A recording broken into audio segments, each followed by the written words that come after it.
यानंतर मालवण पंचायत समितीचे माजी सभापती म्हणजे अजिंक्य पाताळे साहेब यांना जरा 2 शब्द बोलायचे आहे, ते आपले विचार मांडतात.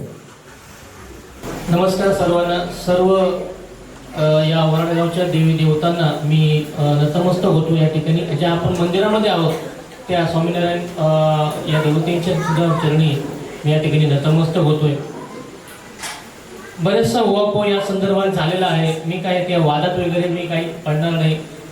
मी फक्त मला सांगितलं की या ठिकाणी तुम्ही या, कारण आपलं काम फक्त आहे की समाजामध्ये जे चांगलं दिसते ते चांगल्याबद्दल बोलणं, आणि कुठल्याही बद्दल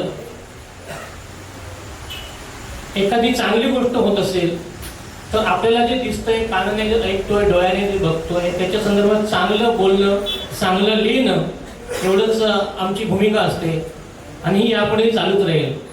जर काही असं दिसलं की या ठिकाणी गैरकृत्य घडतंय तर त्या ठिकाणी त्यावेळी निश्चितपणे आम्ही त्या ठिकाणी लिहू, आमची लेखणी त्या ठिकाणी लिहिल, त्या ठिकाणी आम्हाला ज्या व्यासपीठावर बोलायचं असेल त्या व्यासपीठावर देखील आपण नक्कीच बोलू.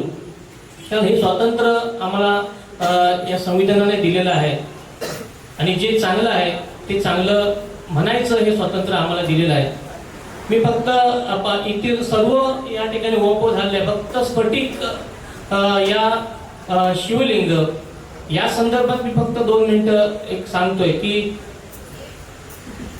मला काय भावलं या ठिकाणी की माझं तिकडे एक सुकवाडलं दुकान आहे, तर मी दुकानामध्ये माझ्या एका दुकानाचा माझा अनुभव, तर किती दुकानांचा अनुभव वेगळा असेल. तर माझ्याकडे गाड्या थांबतात तर म्हणायचं सावरवाड कुठे आहे, सावरवाड कुठे आहे.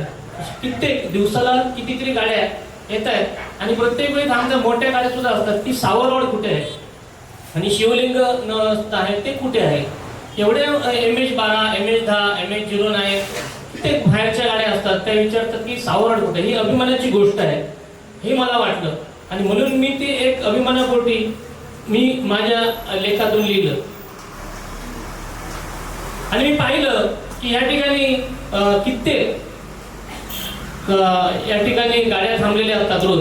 मला माहिती नाही की सिंधुदुर्गात अशी किती देवस्थानं आहेत. मी असं म्हणत नाही, देवस्थानं खूप आहेत, परंतु एक योगायोग असतो, एक त्या ठिकाणी योग लागतो. आणि पाहतो मी कित्येक 10 ते 20 गाड्या तरी कंटिन्यू त्या ठिकाणी त्या बाहेरच्या पर्यटकांच्या थांबलेल्या असतात. आंगणेवाडीला देखील आपण पाहतो, आंगणेवाडीची भराडी देवी, त्या ठिकाणी जत्रोत्सवाला भरपूर गर्दी होते. पण मी पाहिलं तर आंगणेवाडीला सुद्धा कदाचित एवढ्या गाड्या आजच्या कंडिशनला रोज एवढ्या नसतील, म्हणजे 10, 20, 25 गाड्या अशा. म्हणजे एरवीच सांगतो मी, जत्रेला तिथे भरपूर गर्दी असते. महाशिवरात्रीला आपण पाहिलं त्या ठिकाणी 35,000 भाविक आले. तर त्या अनुषंगाने आपण विचार करतोय की किती या मंदिराचं पोटेन्शियल किती आहे, की भविष्यात आपण जर पाहिलं तर त्या ठिकाणी पुढच्या वर्षानुवर्षी वाढ झाली तर हा सगळा परिसर निश्चितपणे बदलून जाईल. सुकावाड असेल, कट्टा असेल, पंचक्रोशी, एवढी दशकृषी पूर्ण हा चेहरा मोहरा बदलण्याची ताकद ह्याच्यामध्ये आहे असं मला वाटतं. अध्यात्माच्या दृष्टीने खरोखरच गेलं तर त्या ठिकाणी गेल्यानंतर मी मनापासून बोलतो, या मंदिरामध्ये असं काही स्तुती करायची म्हणून सांगत नाही. त्या ठिकाणी गेल्यानंतर खरोखरच शांतता लाभते आणि तुम्ही जर त्या ठिकाणी गेला तर तुम्हाला एक सुंदर अनुभव त्या ठिकाणी मिळतो. आणि स्फटिकाचं हेच वैशिष्ट्य आहे. मी थोडासा अभ्यास असल्यामुळे मी अभ्यास केला सायन्सच्या माध्यमातून, तर त्या ठिकाणी मला आढळलं की स्फटिक हे विज्ञानाची दृष्टी सुद्धा सिद्ध झालेलं आहे. कारण स्फटिकाकडे तुम्ही एनर्जी असते, ती एनर्जी आपण पॉझिटिव्ह एनर्जी आपण मिळवू शकतो. आपण त्या ठिकाणी ध्यान केलं तर आपल्यामध्ये पॉझिटिव्ह एनर्जी मिळते. तुम्ही AI असेल, गुगलवर असेल, तुम्ही सर्च करा, तुम्ही युट्यूबचे व्हिडिओ बघा, कोणी बघू शकता. त्या ठिकाणी आपल्याला दिसेल की परदेशात देखील स्फटिकाला ही मान्यता आहे आणि हे स्फटिक बनायला लाखो वर्ष लागतं. ते असं सहज बनत नाही. त्या ठिकाणी